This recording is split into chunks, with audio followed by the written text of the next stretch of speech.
Zak Gacha back with another Hydra video. This time we're going over the Head of Mischief, how you can stop the Head of Mischief from stealing your buffs. I got this idea from GB in my Invincibles clan, and Gnarls Broccoli is his full name on there. Believe it or not, it's a childhood nickname. He wasn't named after Gnarls Barkley, so very strange. But anyway, he gave me the idea. There it goes. I'll bring this back so you can see it again. But here comes the Head of Mischief, tries to steal the buffs, and ends up with nothing. And the way that you do this is by forcing the Head of Mischief to attack a specific champion, and I'll explain how to do that, and then putting that champion in really high resist, that one champion. So the rest of your champions don't have to be in resistance gear at all, but have that one champion be over 450 resistance, and that will stop the Head of Mischief from being able to steal your buffs. There's one scenario where they will be able to steal the buffs, and that is if you get beat by the 3% rule, which is really dumb, really dumb rule they have in Raid Shadow Legends. Now, I want to be clear, in this video, I'm not going over a comp. I'm going over a champion that you can use in here. You can use any comp you want. If you want me to go through these champions in this comp with you, show you their masteries and what they're wearing and all that, I'll be happy to do it. Let me know in the comments. But as of right now, at least, I'm just showing you what Oboro can do, and then we can go over the comp another time if it's something you guys are interested in. Other than that, I'm just going to go over Oboro's at the end. I'm not going to go through everybody's. Now, how do we get the Head of Mischief to target Oboro? The Head of Mischief wants to steal buffs and pass them out, so it's going to target the champion who has the most buffs. Makes sense, right? It wants to pass out the most possible buffs. So I'm going to go forward to other spots in this where the Head of Mischief is attacking and showing you how consistently this can work. So here he comes to attack. He's not able to steal any buffs because he did attack Oboro, who does have the most buffs. So she puts a bunch of buffs on herself. And then on top of that, she even does this, revive on death as well when she attacks while under a perfect veil. So, so she's got the most buffs. She gets attacked. And everyone else is able to do their thing. I'm able to run counterattack without worrying about them constantly counterattacking me. I could run unkillable. I could run heals.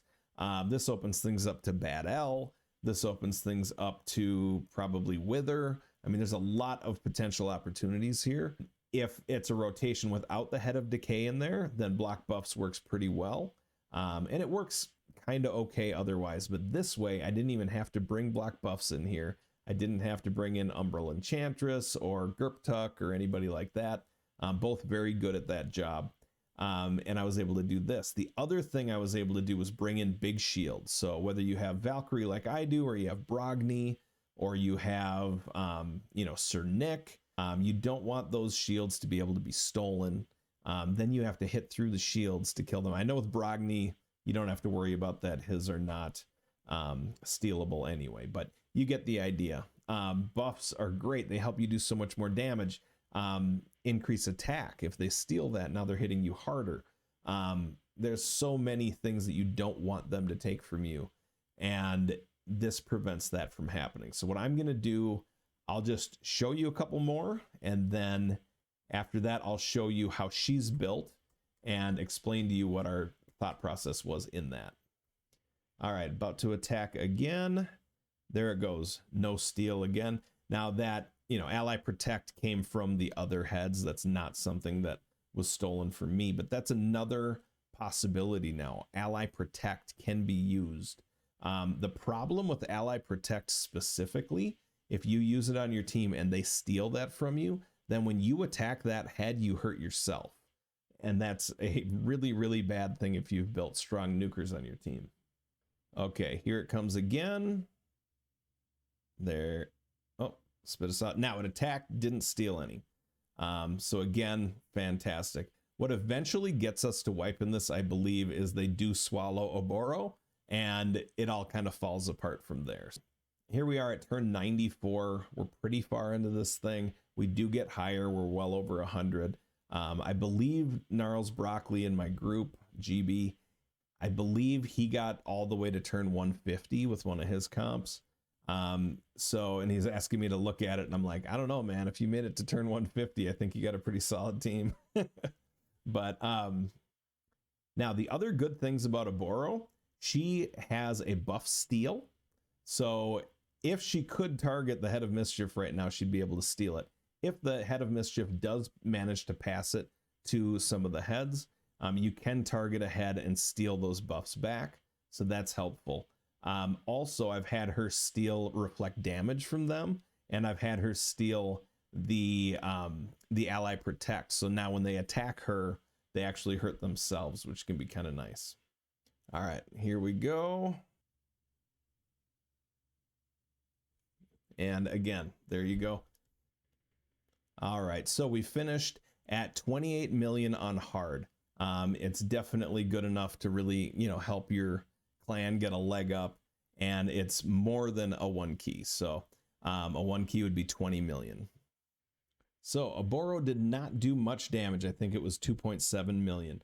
And that is because I did not build her to do damage. All I cared about getting was about 450 resistance. She does a few things to raise her own resistance in her masteries. So this does put her over that 450 threshold, at least most of the time. Accuracy, I think it needs to be like 225 or higher. I've got her at 282. And then she does give herself 30% crit rate, so she's critting most of the time. 223 speed. I'd like to see this over 240. I think one of the heads can go that fast. This does slow her down to the point where it could fall off once in a while when she gets lapped, but it's only a couple times a match, so it's not a big deal. I did not worry about her hit points because I'm running a shield champion with her, and her defense is only 2,900. Nothing to write home about. And again, her attack, I didn't put much into it, so I was not worried about all that. To show you her gear, I put a blood shield amulet on her, and the reason I did that was just to give her one more chance to have an extra buff on her. And they're not important, it's not necessary, but I thought, why not, since I had it available. I also like her A1 ability, so I put the counterattack ring on her. I did 2 of the resist set to give her 40 resist plus the resistance rolls, and then the Bommel set is very similar, except it does 40 resistance and 10% defense. I just put her in like defense gloves to get her more defense. If you wanted to, those could have been crit damage gloves. She would have done more than the 2.7 million damage. I might try that sometime if I get the right set of gloves in this Bommel set here. And then I put her in a resistance chest. I did not need the resistance banner, so I used that in accuracy. So if you do need the resistance banner, do it. That's the most important part of her build. Getting that, decreased defense out there is not as important as that. And then I did perception just to get extra speed and extra accuracy. So basically just whatever you need to do to get around that 450 mark with the resist is priority number 1. Then second, I would prioritize the accuracy. And third, I would prioritize crit rate, and then finally crit damage if you can. And then if you're not running her with shield, then you'll probably need to make her tankier too. Let's go into her skills. How does she do this? Most importantly is her A2. She puts 3 buffs on herself. So at least for 2 turns, she's going to have those buffs on. You could run her with buff extension if you needed to, but because of her passive, you don't. In this case, she does revive on death every time she puts perfect veil on herself, which she does every 3 turns. The revive on death lasts 3 turns, and there's no cooldown. So every time she puts this perfect veil on, she's going to have revive on death on her for 3 turns. Her A2 is pretty cool too. She can steal things when she has veil or perfect veil on. So if the enemy head has, does manage to pass some buffs out, or when they put that ally protect on, she can steal it. And then every time they attack you, when you have the ally protect on, it's hurting them. Or the reflect damage you steal again, it hurts them when they attack you. So those are all really nice to do.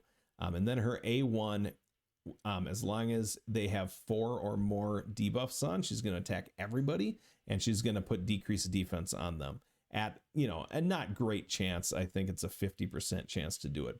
Her masteries, real quick, I will move my head out of the way. Oh, before I do, if you want to go down to Eagle Eye and take Master Hexer and things like that, feel free to do that. You could even do Sniper as well to land the abilities more often that she has. She's got Lore of Steel to help you with that resist benchmark. That might be the best build for her.